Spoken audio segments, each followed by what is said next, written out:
You searched how to buy shares of Trinity Capital Inc.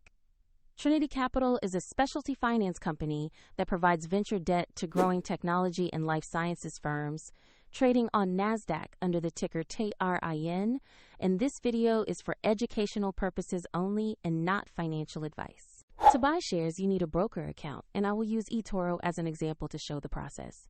After registering, you must verify your account, typically by uploading an ID, and add funds before you can place an order.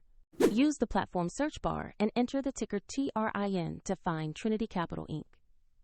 Make sure you select the listing that shows NASDAQ and the correct company name. On the asset page, review the company overview and the price chart to confirm you have the right stock.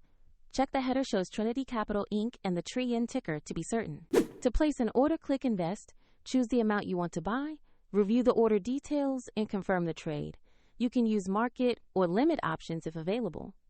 If the market is closed, the order may be queued until it reopens, and if you lack sufficient funds, the platform will prompt you to add money before confirming. Your new position will appear in your portfolio where you can monitor it. A link to eToro is in the description if you wish to explore the platform.